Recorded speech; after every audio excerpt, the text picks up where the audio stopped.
Hello, আসসালামু আলাইকুম everyone. সবাই কেমন আছেন? আশা করি সবাই ভালো আছেন। আজকে আমি একটু অন্যরকমভাবে আলুর চপ বানাবো। প্রতিদিন কিন্তু একভাবে আলুর চপ খেতে ভালো লাগে না, তাই আমি একটু এক এক দিন এক একভাবে করে থাকি। ইফতারি বিভিন্ন আইটেমের মধ্যে আলুর চপ কিন্তু আমার অনেক পছন্দ। আমার বাসায় আলুর চপ না হলে তো ইফতারি কমপ্লিট হয় না। এখানে আমি একটা ডিম একটু ভালো করে ফেটে নিয়ে এর মধ্যে দিয়ে দিব 1 চামচ কর্নফ্লাওয়ার এবং সামান্য অল্প একটু লবণ। এরপর ডিমের সাথে ভালো করে চামচ দিয়ে একটু মিশিয়ে নিব। এরপর আলুর চপের যে বড়াগুলো আমি বানিয়ে রেখেছিলাম সেগুলো আমি এর মধ্যে চুবিয়ে ভেজে নিব। ডিমের মধ্যে প্রত্যেকটা আমি চুবিয়ে চুবিয়ে ভেজে নিব।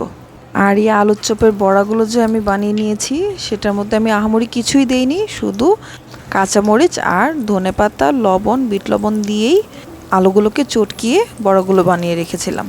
আমি বেসনের গোলা করেও আলুর চপ বানাই, আবার এভাবেও বানাই।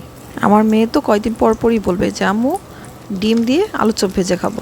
এভাবে আলুর চপগুলো ভেজে নিলে কাবাবের মতো একটু টেক্সচার আসে, খেতে অনেক ভালো লাগে। আমি আলুর চপগুলোকে একটু উল্টিয়ে পাল্টিয়ে লাল করে ভেজে নিচ্ছি। আলুর চপগুলো যখন হয়ে যাবে তখন তেল থেকে ছাড়িয়ে আমি একটা টিস্যুর মধ্যে আলুর চপগুলো উঠিয়ে নিব, যেন এক্সট্রা তেলগুলো টিস্যুতে শুষে নেয়। এই তো আমার আলুর চপ বানানো হয়ে গিয়েছে। কে কে এভাবে আলুর চপ বানান আমাকে কমেন্ট বক্সে জানাবেন। আর হ্যাঁ, যারা যারা আমার ইউটিউব চ্যানেলটাকে সাবস্ক্রাইব করেনি তারা সাবস্ক্রাইব করে দিবেন, আর আমার ফেসবুক পেজটাকে ফলো দিয়ে দিবেন। আজকে তাহলে এখানেই বিদায় নিচ্ছি। আল্লাহ হাফেজ।